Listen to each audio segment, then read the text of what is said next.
저는 김형석입니다. 올해로 105년을 살았습니다.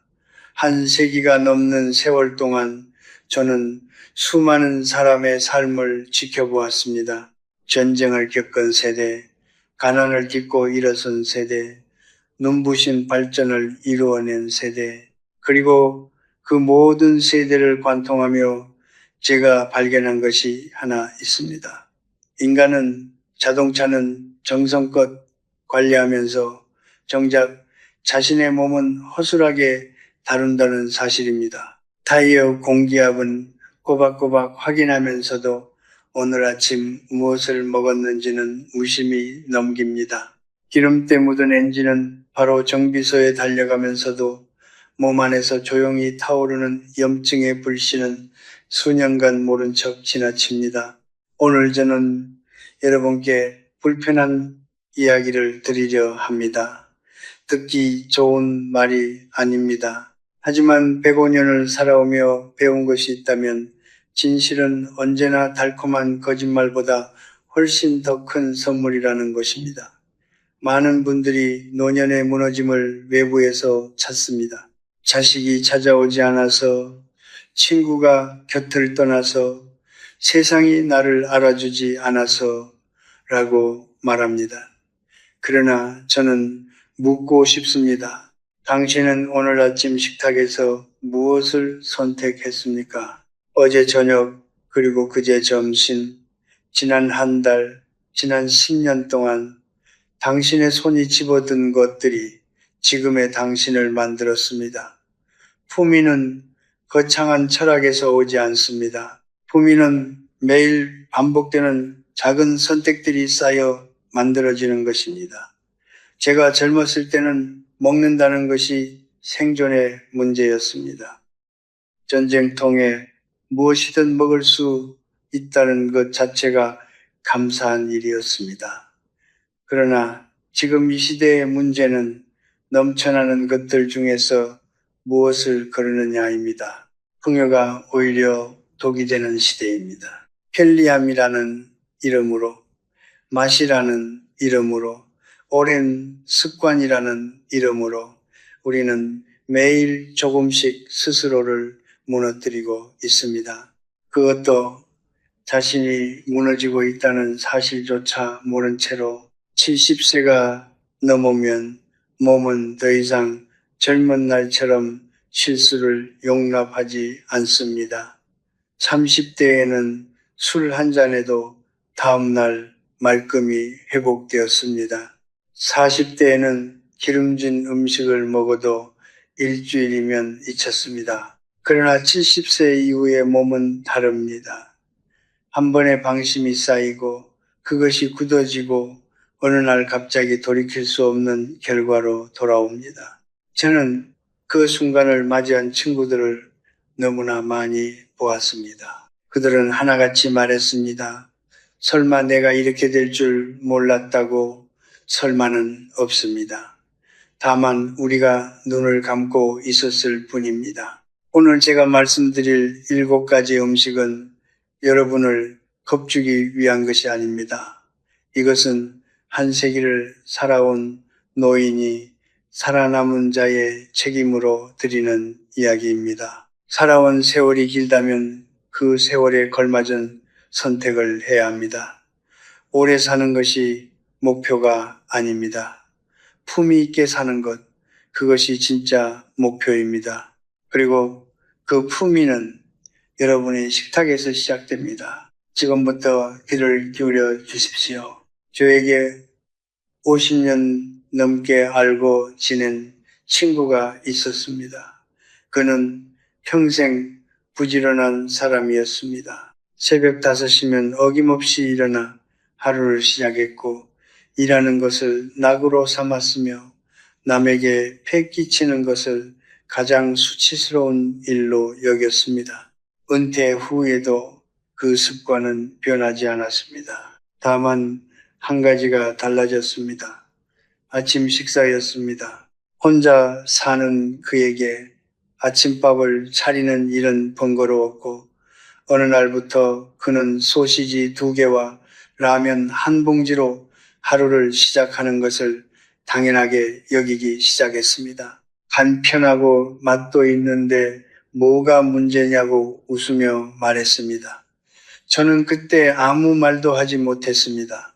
그리고 그는 78회 뇌졸중으로 쓰러졌습니다. 쓰러지기 전날까지도 그는 여전히 소시지를 먹고 있었습니다.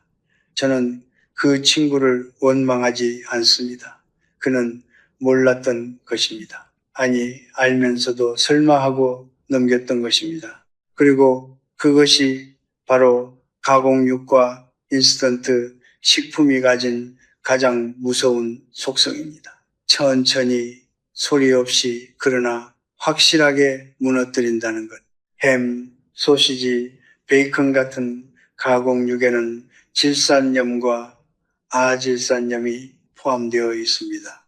이 물질들은 음식을 오래 보존하기 위해 첨가되는 것이지만 몸 안에 들어오면 혈관벽을 서서히 손상시킵니다. 나이가 들수록 혈관은 이미 탄력을 잃어가고 있는데 거기에 매일 이러한 물질들을 들이붓는 것은 낡은 수도관에 녹슨물을 계속 흘려보내는 것과 같습니다. 언젠가는 터집니다. 나트륨 또한 문제입니다. 가공육 한 끼에 들어있는 나트륨의 양은 하루 권장량의 절반을 훌쩍 넘는 경우가 많습니다. 70세 이후에 신장은 젊은 날처럼 나트륨을 빠르게 걸러내지 못합니다. 혈압은 오르고 심장은 더 많은 일을 강요받으며 뇌로 가는 혈류는 서서히 좁아집니다. 최근 연구들은 가공육의 과도한 섭취가 알츠하이머와 같은 인지 저하와도 관련이 있다는 것을 보여주고 있습니다. 편리함의 대가치고는 너무나 가혹한 것입니다. 라면과 인스턴트 식품 역시 다르지 않습니다. 저는 라면 자체를 적으로 여기지는 않습니다. 배고팠던 시절 라면 한 그릇이 얼마나 큰 위로였는지 저도 압니다. 그러나 그 한 그릇 안에 담긴 것들을 직시해야 합니다. 과도한 나트륨, 트랜스 지방, 정제된 탄수화물, 그리고 온갖 첨가물들, 젊은 몸은 이것들을 어느 정도 감당해 냅니다. 그러나 70세 이후의 몸은 이미 감당할 여력이 줄어든 상태입니다. 신장이 지치고 신장이 무리하고 장 속의 유익균이 파괴됩니다.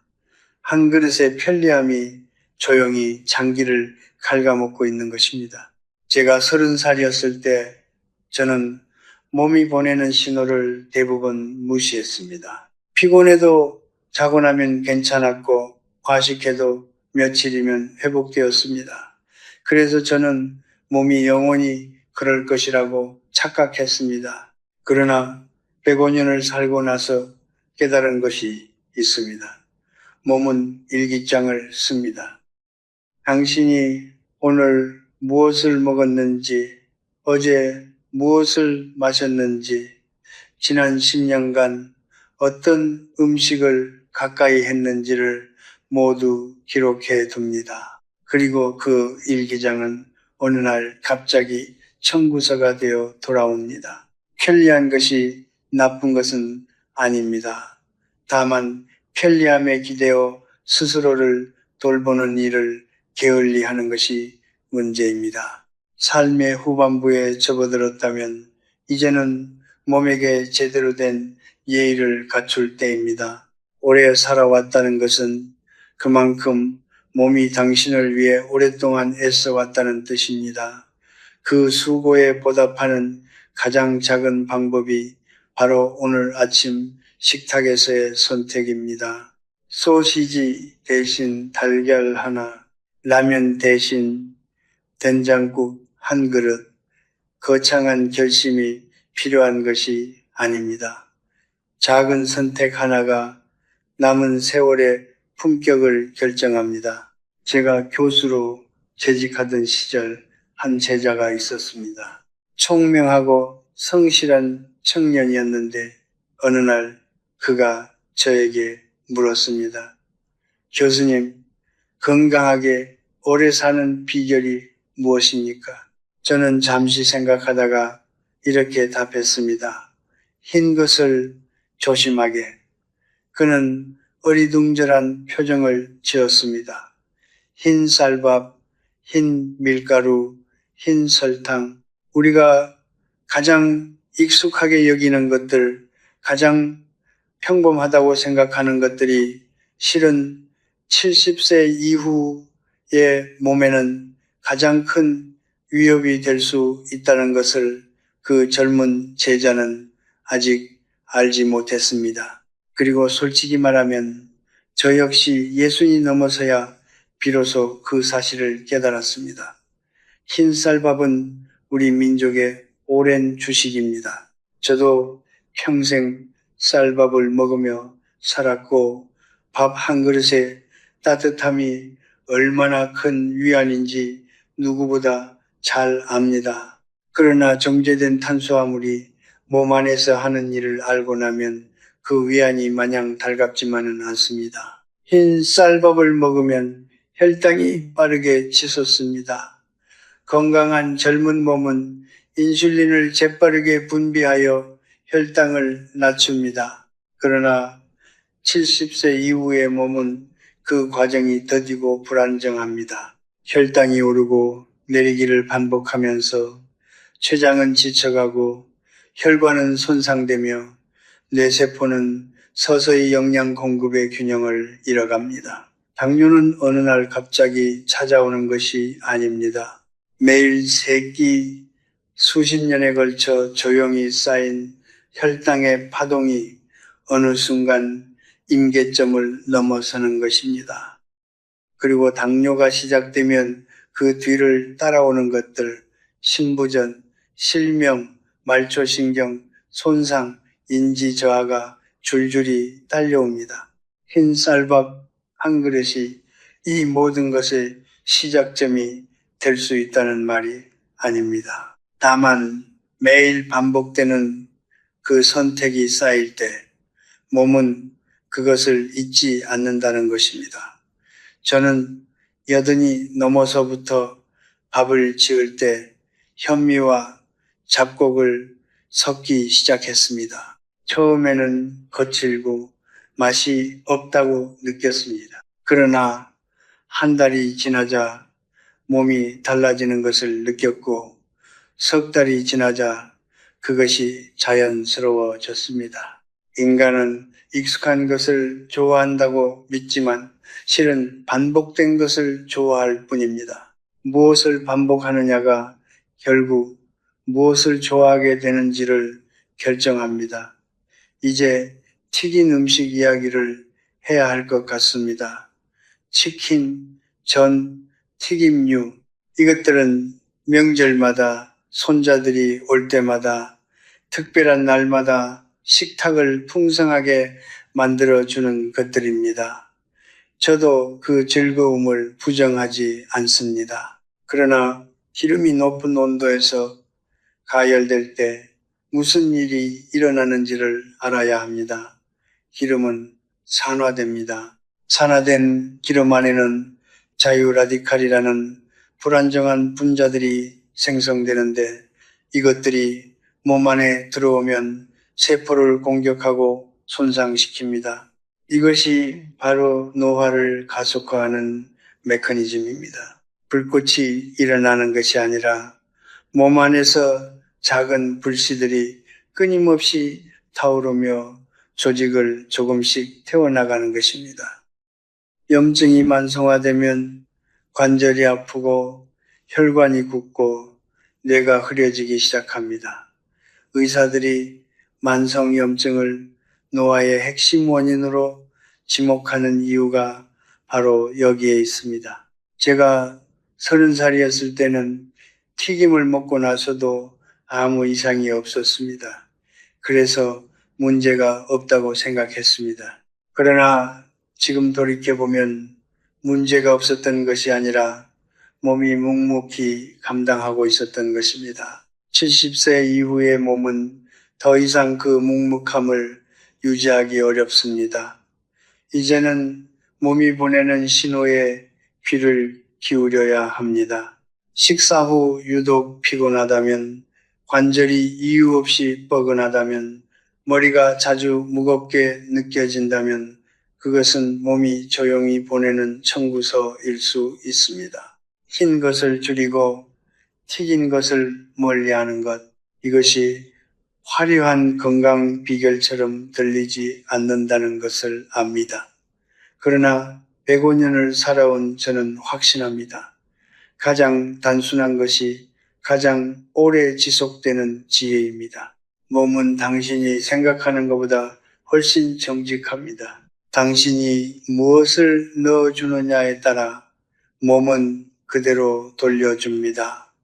오늘의 식탁이 10년 뒤에 당신을 만든다는 것을 잊지 마십시오. 저는 오래 살면서 한 가지 진실을 배웠습니다. 사람을 가장 깊이 해치는 것은 낯선 적이 아니라 오랫동안 곁에 있어 의심조차 하지 않게 된 것들이라는 사실입니다. 관계에서도 그렇고 습관에서도 그렇습니다. 그리고 식탁에서도 그렇습니다. 오늘 제가 말씀드릴 두 가지, 달콤한 음료와 지나치게 짠 음식은 바로 그런 것들입니다. 평생 곁에 있었기에 의심하지 않았고 의심하지 않았기에 그 피해를 알아채지 못한 것들입니다. 먼저 달콤한 음료와 믹스 커피 이야기를 하겠습니다. 우리나라 어르신들 중에 하루에 믹스 커피 한두 잔을 즐기지 않는 분이 과연 얼마나 될까요? 오랜 친구와 마주 앉아 나누는 믹스 커피 한 잔, 오후에 나른함을 달래주는 달콤한 음료 한 모금, 그 안에 담긴 위로와 정을 저는 결코 가볍게 여기지 않습니다.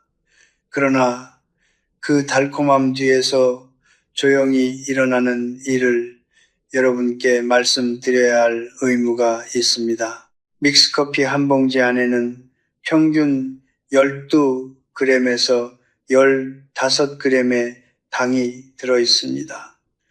탄산음료나 과일 주스 역시 마찬가지입니다. 이 당분은 혈당을 빠르게 올렸다가 급격히 떨어뜨립니다. 그 과정에서 몸이 치르는 대가가 있습니다. 뼈에서 칼슘이 빠져나갑니다. 혈당의 급등락이 반복될수록 뼈는 더 많은 칼슘을 잃고 그 자리를 채우지 못하면 골밀도가 낮아집니다. 70세 이후에 골다공증이 무서운 이유는 단순히 뼈가 약해지기 때문이 아닙니다. 가벼운 낙상 하나가 곡관절 골절로 이어지고 곡관절 골절은 노인에게 있어 삶의 방향을 완전히 바꾸어 놓는 사건이 되기 때문입니다. 저는 그 과정을 걸어간 친구들을 보았습니다. 넘어지기 전까지는 누구보다 건강해 보였던 사람들이 한 번의 낙상 이후 다시는 예전으로 돌아오지 못했습니다. 달콤한 음료는 그 과정에서 오랫동안 조용한 공범이었습니다. 이제 더 어려운 이야기를 해야 합니다. 저는 이 부분을 말씀드리는 것이 쉽지 않습니다. 왜냐하면 이것은 단순히 음식의 문제가 아니라 우리의 문화와 정체성과 맞닿아 있는 이야기이기 때문입니다. 바로 짜게 담근 김치와 젓갈류 이야기입니다. 저는 우리 음식 문화를 사랑합니다. 어머니가 손수 담근 김치의 맛, 겨울이면 독에서 꺼내던 깍두기의 아삭함, 밥상 위에 올라온 갈치젓의 냄새, 그것들은 단순한 음식이 아니라 우리가 살아온 시간의 일부입니다. 그러나 바로 그렇기 때문에 이 이야기를 하지 않을 수가 없습니다. 사랑하는 것일수록 더 정직하게 바라보아야 하기 때문입니다. 지나치게 짜게 담근 김치와 젓갈류는 한국인의 나트륨 섭취량을 세계 최고 수준으로 끌어올리는 주요 원인 중 하나입니다. 세계보건기구가 권장하는 하루 나트륨 섭취량은 2000mg입니다. 그러나 우리나라 성인의 평균 나트륨 섭취량은 그 2배에 가깝습니다.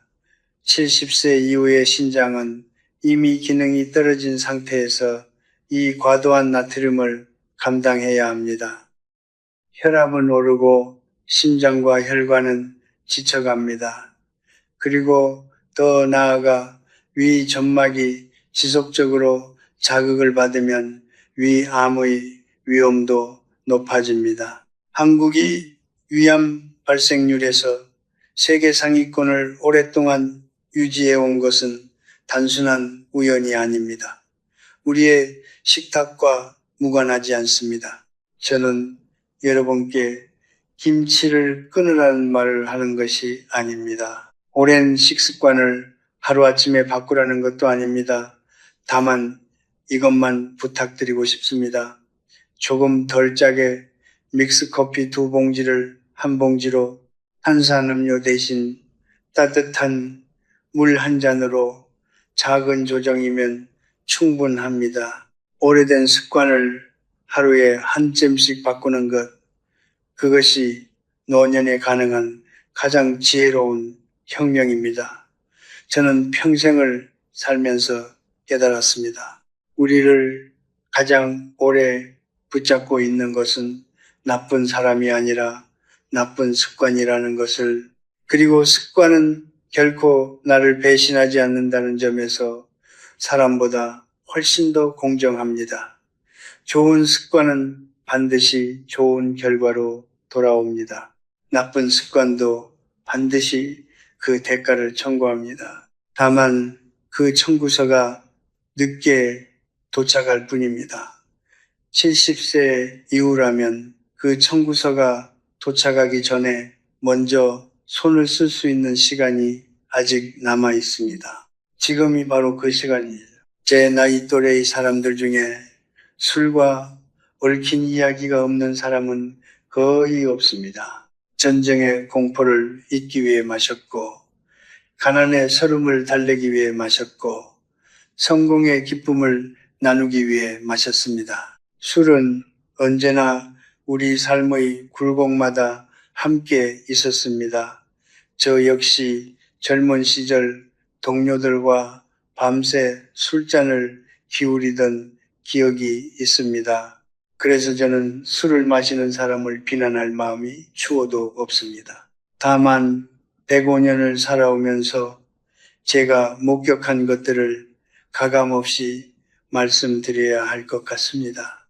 제가 50대에 가르쳤던 제자 중에 유독 총명하고 감수성이 풍부한 청년이 있었습니다. 그는 졸업 후 훌륭한 학자가 되었고 많은 이들의 존경을 받았습니다. 그러나 그에게는 오래된 습관이 하나 있었습니다. 매일 밤 잠들기 전에 소주 한두 잔을 마시는 것이었습니다. 그는 말했습니다. 술이 없으면 잠을 이루지 못합니다.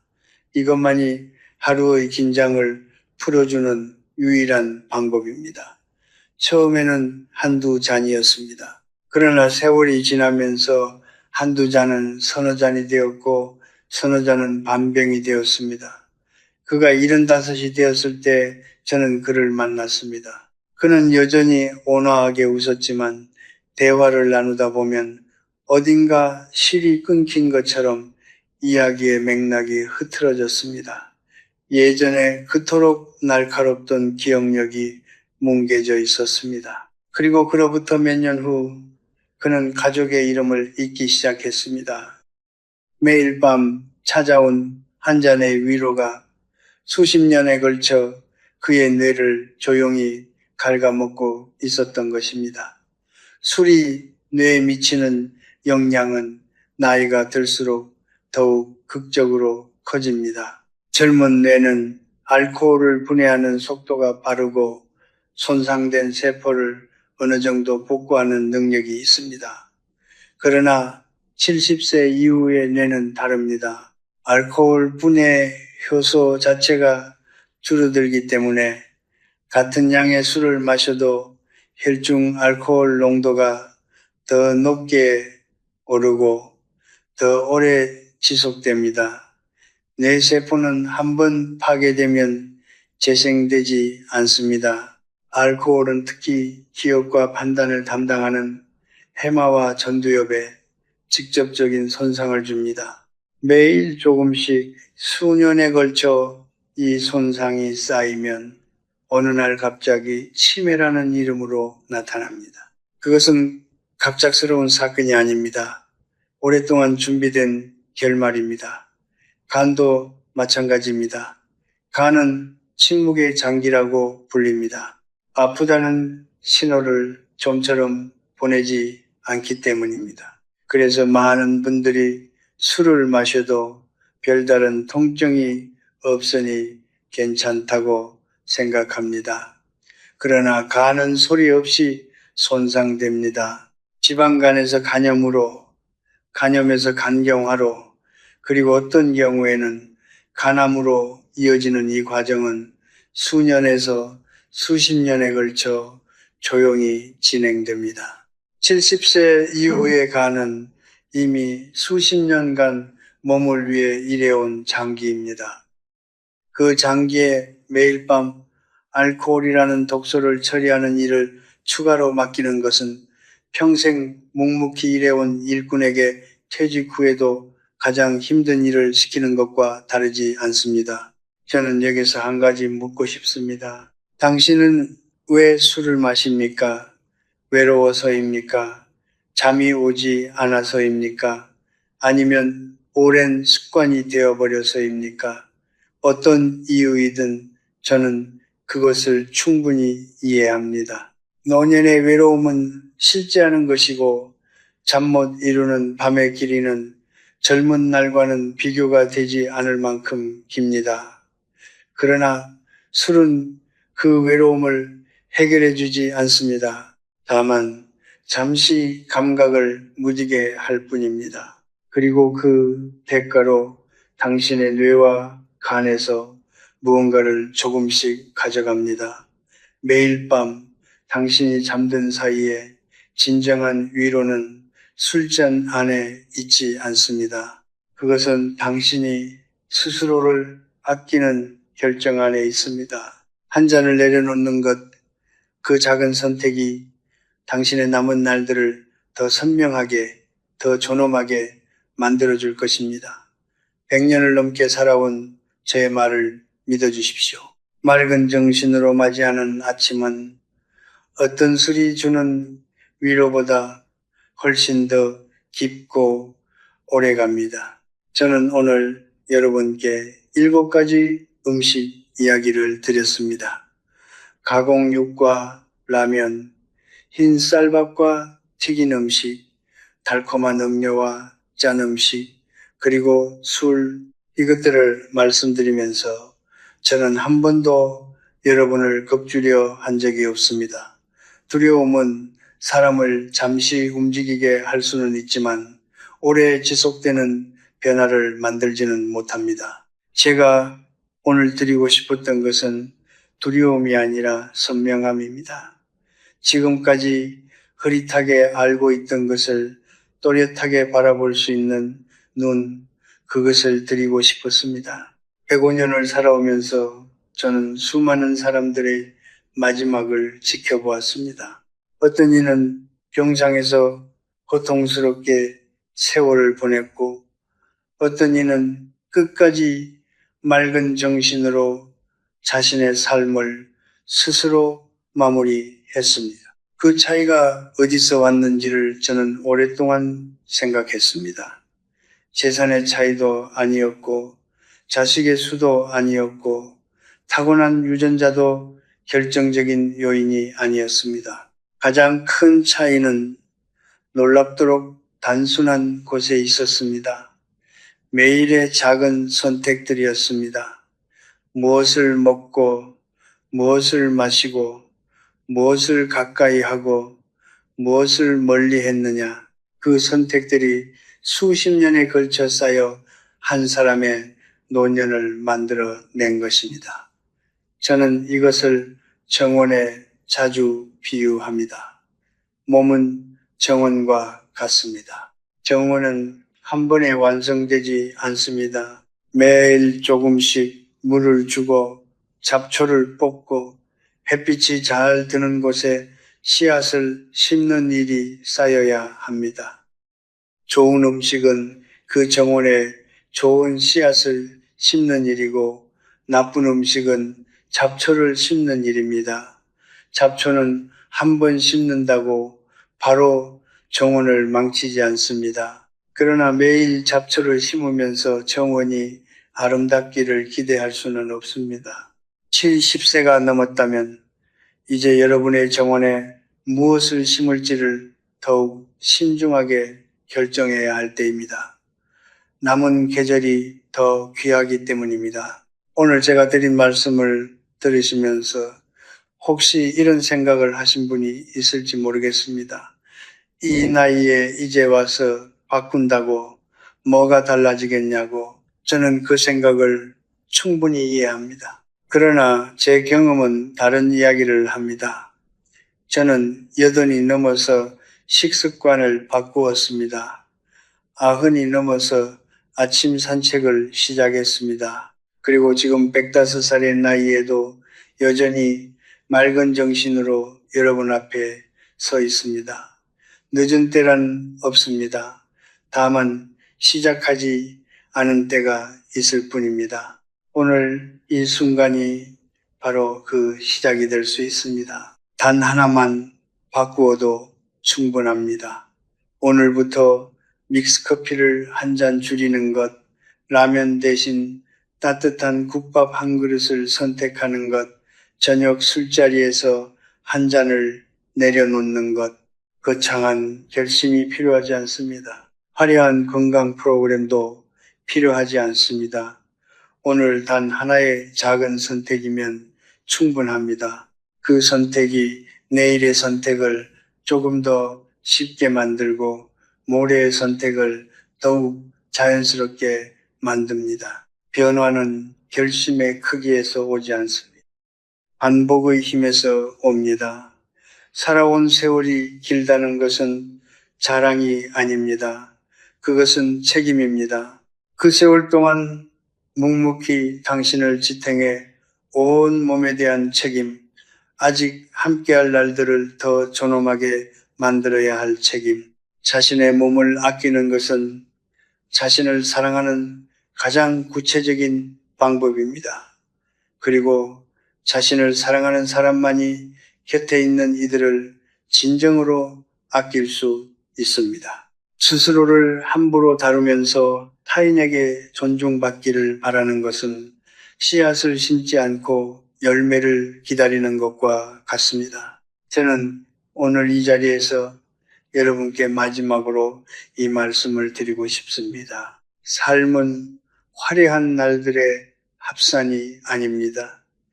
삶은 평범한 하루하루가 조용히 이어지는 것입니다. 그 평범한 하루의 식탁에서 여러분이 어떤 선택을 하느냐가 결국 여러분의 노년을 만듭니다. 품위 있는 노년은 거창한 곳에서 시작되지 않습니다. 오늘 아침 식탁에서, 오늘 저녁 손에 든 잔에서, 바로 그 작은 순간에서 시작됩니다. 살아온 날들에 대한 가장 아름다운 예의는 남은 날들을 스스로 소중히 여기는 것입니다. 여러분의 식탁이 약이 되기를, 여러분의 노년이 평온하고 존엄하기를 105년을 살아온 한 노인이 진심으로 바랍니다. 삶은 요란한 축제가 아닙니다. 삶은 조용하고 품위 있는 계속입니다.